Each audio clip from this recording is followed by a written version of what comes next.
Thomas Alive Today presents Ryan's Grill, Buffet, and Bakery.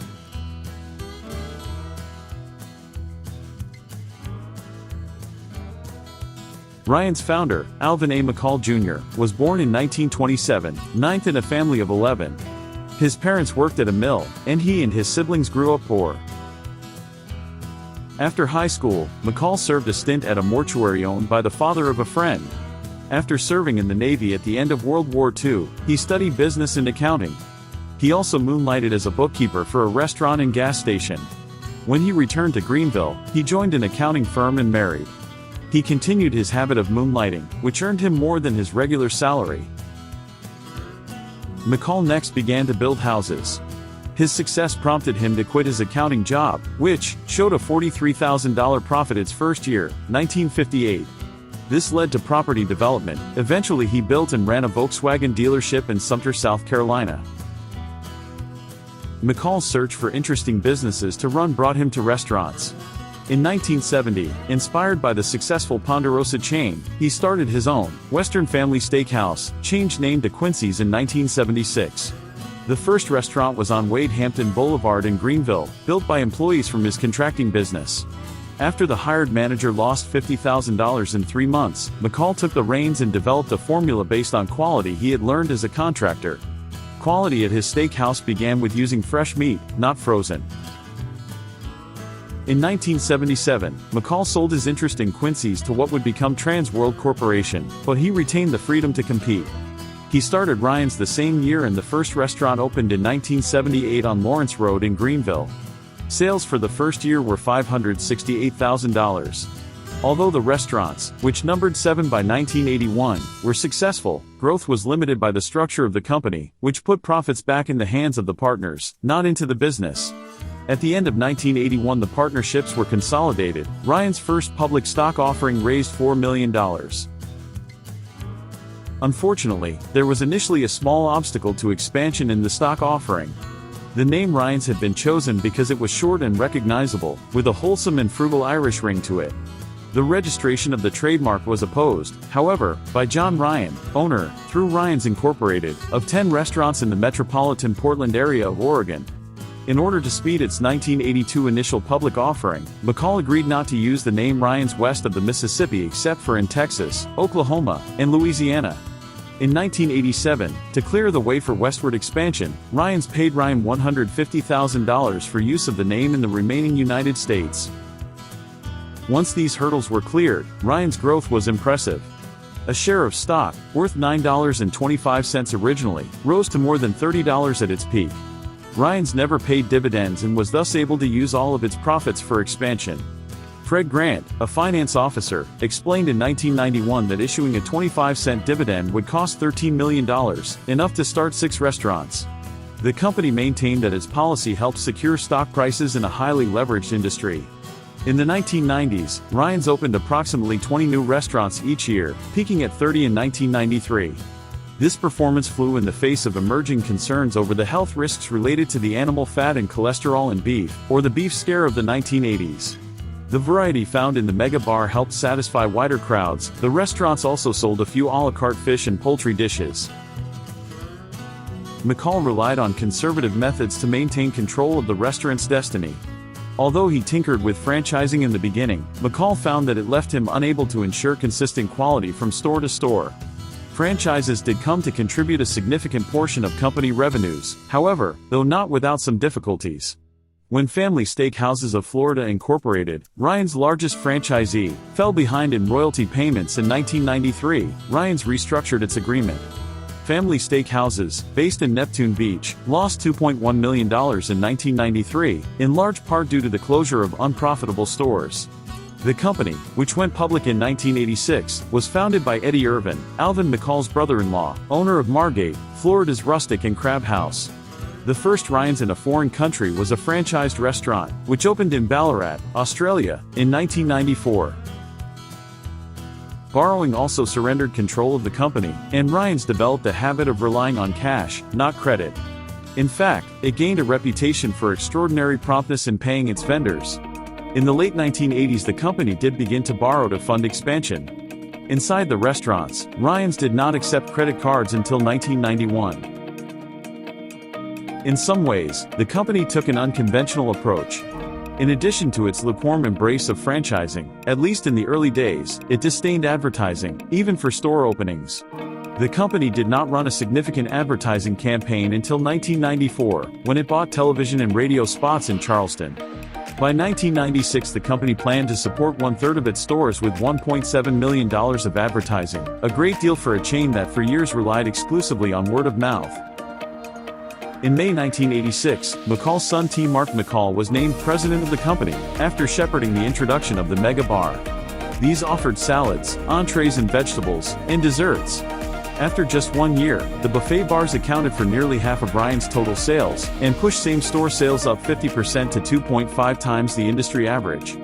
At the same time, bread baking ovens were installed, allowing the chain to offer fresh rolls made from scratch. In 1986, annual sales were up 99% to $103.3 million. Profits rose 92% over the previous year. Mark McCall faced difficult times in his tenure as president. In October 1987, the company's stock fell, as did the stock of just about every other company in the wake of the stock market crash. The average restaurant stock fell 42% during this time. This prompted company officials to think about the possibility of a takeover for the first time. The success of the mega bars drew many imitators, which flattened sales. In June 1988, Alvin McCall resumed his role as CEO as his son Mark left the post to start a restaurant chain in Texas. Greenville accountant Charles Way took over as CEO in 1989 after serving as controller since the company was only 2 years old. Way, whom Alvin McCall described as his protege, had already been serving as president. In 1992, he became board chairman as well. In 1990, a Restaurants and Institutions survey named Ryan's the best steakhouse in the United States. Nevertheless, the company slowed its expansion temporarily around this time and hired more staff to improve service. It also made retention of managers a top priority, feeling that consistency in management helped reduce employee turnover. The pay of managers and supervisors was heavily tied to performance, and generally exceeded the industry average, although high volumes made payroll consume a lower portion of sales. In 1991, bakery bars were added to Ryan's restaurants, offering desserts baked in the store. They were successful in boosting sales, but startup costs and a poor economy prevented them, at least initially, from increasing earnings. The Mega Bar concept was revitalized in 1993, when it was changed from one central station to 6 buffet stations, known as scatter bars, which reduced traffic congestion and increased variety. Expanded installation of the scatter bars in 1995 helped Ryan's turnaround sales declines. In 1993, the company experimented with a higher-priced weekend buffet bar, which featured seafood, prime rib, and Virginia ham. The new bar, which cost $11 per plate, nearly double the usual check average, was an attempt to increase declining same-store sales. In order to create tax savings and in preparation for more growth, Ryan's created 3 subsidiaries in 1993. Ryan's Properties would manage Ryan's trademarks and service marks. Ryan's Family Steakhouse East operated the restaurants.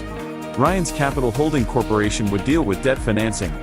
Another subsidiary, Big R Procurement Company, had already been created in 1992 to purchase supplies. In the mid-1990s, Ryan's searched for ways to diversify in light of fierce competition in the family dining segment. In 1994, it began talks with Frankie's Food, Sports, and Spirits, an Atlanta sports bar.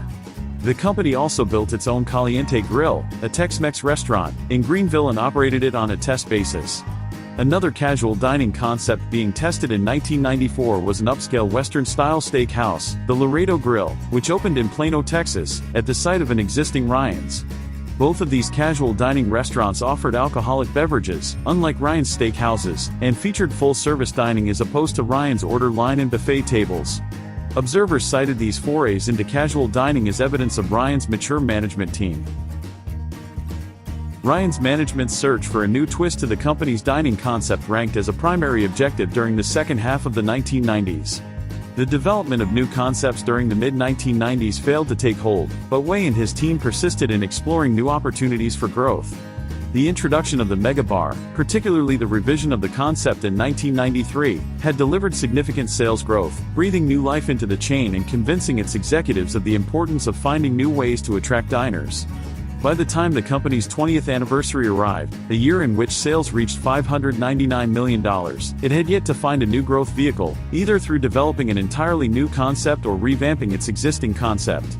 The company was successful, nonetheless, having adding roughly 50 new restaurants to the chain during the previous 2 years, giving it a total of 277 units by the beginning of 1998. Ryan's found the new wrinkle it was looking for at the end of the 1990s, and the source of inspiration was its closest rival, Golden Corral Corporation. In 1999, Golden Corral began displaying the preparation of vegetables and bakery products to its patrons. The following year, Ryan's adopted a single-price format and began carving meat in view of its customers, a move that marked the beginning of the development of the company's display cooking concept. Ryan's soon began cooking steak and other items on a grill in view of its diners, which led it to remodel some of its Ryan's Grill, buffet and bakery units. These revamped units, designed to look like a lodge, featured a more upscale decor, new signage, and new lighting. By 2001, the company had introduced display cooking in 30 of its 300 restaurants, recording a 15% increase in sales at the remodeled units. As the company prepared for the decade ahead, much of its focus was on incorporating its open grill format into the chain. When Ryan's first began remodeling its units, the open grill restaurants were referred to as lodge restaurants, but as the remodeling program evolved, the new units were given their own identity. At the end of 2003, 31 of the company's 352 restaurants were lodge models, 7 of which were newly constructed restaurants. These newly built units began operating under the name Fire Mountain, giving the company, after years of searching, a new restaurant concept to fuel its future growth. Ryan's planned to open as many as 25 Fire Mountain restaurants in 2004, with more units planned for the years ahead. On July 25, 2006, Buffets Inches agreed to buy the buffet-style restaurant operator Ryan's Restaurant Group Incorporated for $876 million, including debt. The deal would create the largest buffet restaurant chain in the United States. Ryan's will operate with significant autonomy as a division of Buffets and maintain its Greer corporate office, said Buffet CEO Michael Andrews. "We respect their operating culture." Ryan's CEO Charles Way said the company's restaurants would continue to look at expansion opportunities. "The Ryan's brand and the Fire Mountain brand are still going to be there," he said. Ryan's currently operates 340 restaurants, primarily in the South and Lower Midwest, while Buffets, which operates Old Country Buffet and Hometown Buffet, operates mostly in the North, West and Lower Midwest.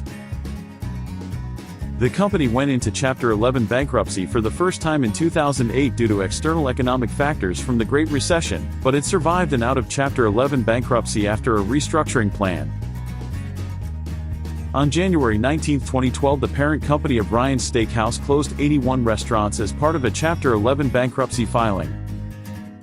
Buffets Incorporated and its subsidiaries filed for bankruptcy as part of a plan to recapitalize the company and eliminate $245 million of outstanding debt.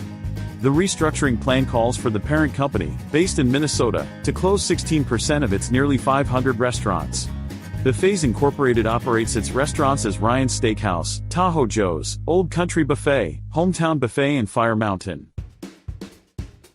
The decision to close these underperforming restaurants, though difficult, resulted from a comprehensive, store-by-store analysis of financial performance, occupancy costs, market conditions and the long-term strategy of our reorganized restaurant portfolio, said Mike Andrews, Chief Executive Officer of Buffets Incorporated. He said the company would seek more favorable lease arrangements with the remaining locations. Buffets Incorporated completing the restructuring process and exiting Chapter 11 in July the same year. The pre-negotiated plan of reorganization anticipates the company's existing lenders receiving 100% of the company's new common stock upon emergence.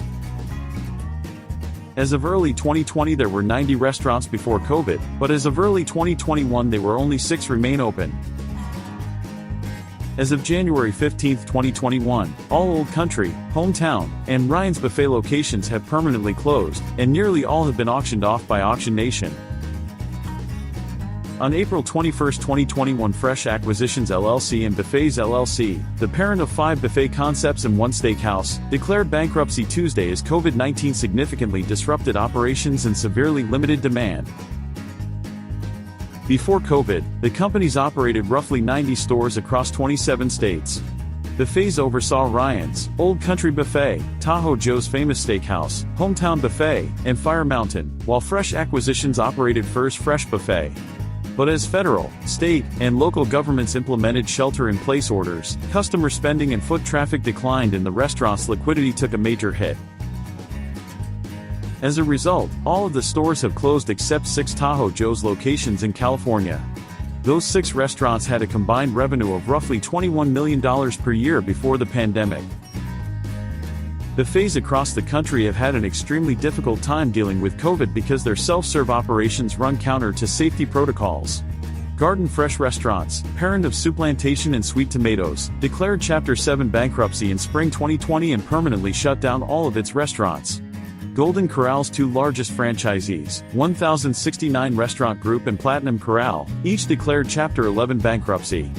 Cece's entered bankruptcy protection, as well, and was purchased by D&G investors.